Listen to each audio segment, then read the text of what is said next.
Hi, it's IPC Apex Expo 2022 in San Diego. I'm joined by Thomas from StaticShop. Thanks for coming over. Glad to be here. Thanks for having me. And, well, actually, first off, give me an overview of business and, where you're at the moment with the current state of business. Has had a strange 2 years, but we're... Business is really strong. Everything is difficult. Sourcing materials, meeting customers' needs, just with the supply chain disruptions. Yeah. We've managed to stay ahead of it. Right. It's just a lot of work to do that. And I like to think that we're doing a better job of it than our competitors. Good. Just by staying 2 steps ahead of the problems that you don't know are there, but coming. It's always anticipating and planning for it.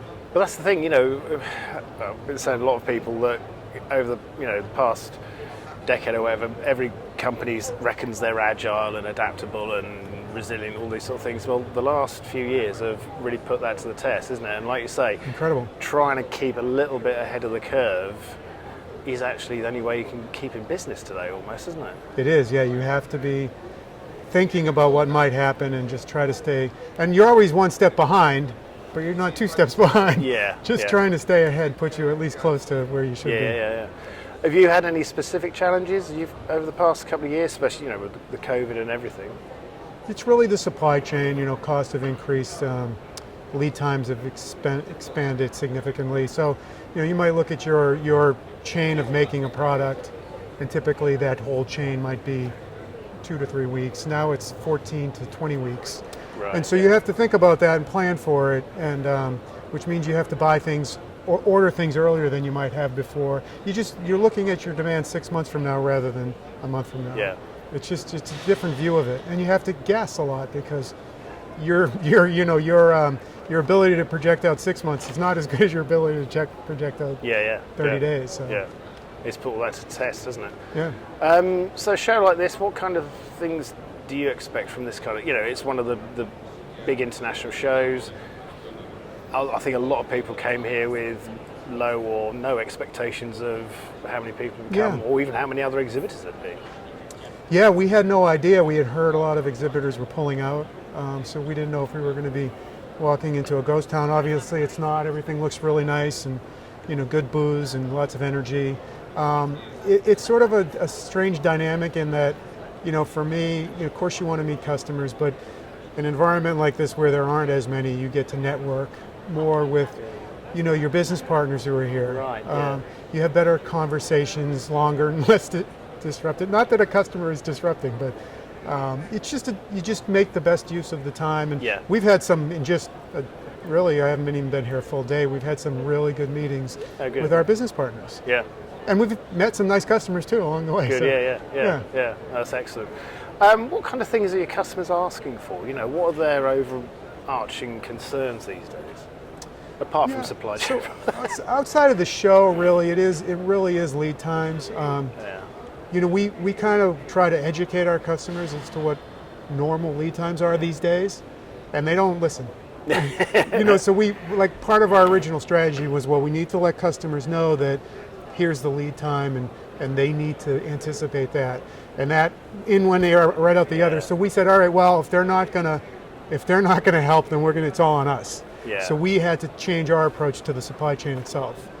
Yeah, and it's very interesting because you have some big sophisticated customers who have deadlines, and as much as you tell them you need to order here to get there, they don't listen, and so you just try to help them as best as you can by being ahead of them. So we have to order in anticipation of their orders. Right. Yeah. And that can be risky.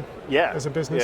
Yeah. Fortunately, it's all worked out. So good. Yeah. Demand is strong. I mean, I think in this industry in general, electronics is booming. Yeah. Right. Everything's becoming electronic. From your phone to your watch to your car to your lights, which is just exploding demand for everything. And so for us, we make flooring, and everybody needs it. If you make something electronic, you need static control flooring. Yeah. We're kind of like, we make the joke, we're the picks and shovels to the gold diggers from the 1800s. Right. We're the flooring. So yeah. And I mean, the last few years, it's that whole rate of innovation and applications has really gone uphill really quickly, hasn't it? Yeah, it's been exponential, really. I mean, and like you said, the range of applications has just expanded beyond what you'd even have thought about, really. It's not just, oh, that's been an end use and it's just growing. It's you get new end uses that were never even end uses 2 years ago. And it's changing so rapidly, but year by year. Yeah. And it's, for years we've been talking about developments in the industry and all those sort of things, but actually this kind of innovation is driving improvements, economies of scale, all sorts of things, isn't it? And it's interesting talking to different people about how they've dealt with situations, these issues of supply chain. Like you say, having some kind of foresight is the biggest asset, it seems. Yeah, it's everything nowadays. I mean, just to be on top of it. Otherwise, you're behind the curve. And the most challenging part of it is the cost side. If you're not on top of it, you'll be getting good business and losing money fulfilling it. It really is. I mean, we have to publish new prices almost every month. Really? Yeah. At a minimum. Yeah. And we used to do an annual price. Really? Yeah. Those days are in the past. Yeah. Do you think, bigger issues with the economy? I know in the US and UK certainly, inflation is an issue now. A lot of people are talking about, that adds another complicating factor to it, doesn't it? Yeah, I try to follow the economy a bit, and it's, it's really, to me, it's an unknown. You saw the way the government reacted to the initial COVID crisis, and it ended up exploding business, right? And a huge boon. And now some of that, I think, is catching up to us. But, who knows how they'll react if the stimulus bill passes. There'll be additional demands. Yeah. I think the big challenge will be that really on the labor side. Right. So if we can get the roles filled one way or the other, then we'll be able to get the demand going and costs will come back into check. Yeah. From our perspective, the biggest impact on costs has been in the freight. So it trickles through everything. Yeah. So the freight for us has increased almost tenfold. Really? And so the things we buy, we may get a price increase for, say, a plastic, but they're paying higher freight. So it's just affecting everything. So I think a lot of it is just really the disruption in the freight side of the business, and I'm hoping that there are some solutions to that fairly soon. Yeah, that's it, isn't it? But as you say, it's a case of you just have to adapt, don't you? And if you can't, those who bury your head in the sand and carry on like you've always done, it won't work, will it? The two things you really can't do is that and complain. Yeah. You don't, it just really does no good. No. It's just wasting energy on not getting to the solution. Yeah.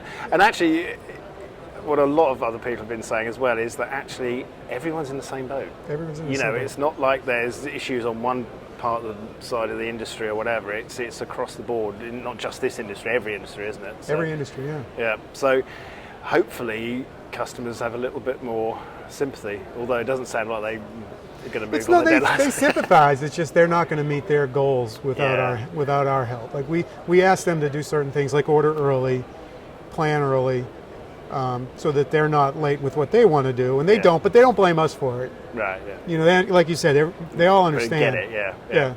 Yeah.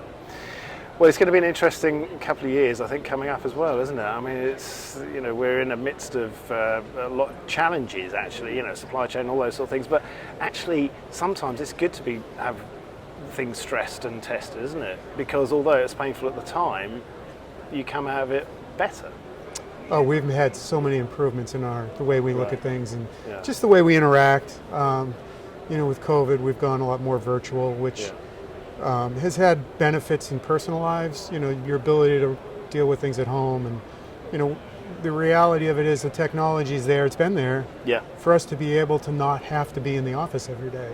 And now we're like, hey, we get it. We can do this. And we get comfortable with it. We've spent, I'm sure we're not different than a lot of companies, but we've been very, very thoughtful and mindful about being good at it. Right. It's just like, so what else do we have to do to make this work a little better? So if it's one more Zoom meeting a week where we're getting everybody on the page, I don't know if I'm allowed to say this, but opening a 6-pack of beer on Friday afternoon when we all are in the office, just to kind of like, we got through the week. Yeah. We all did a great job.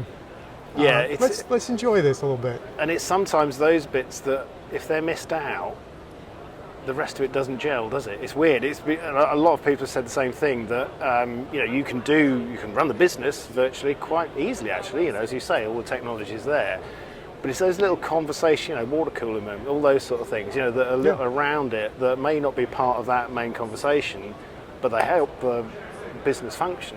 Without a doubt. It's finding ways to make that work right now, isn't it? So. Yeah. So again, that Friday afternoon, just hey, we got through the week, and then those conversations happen. Yeah. You're more relaxed, and That's you good. feel good about your job, and Which is really important, actually, isn't it? I mean, it is. Yeah.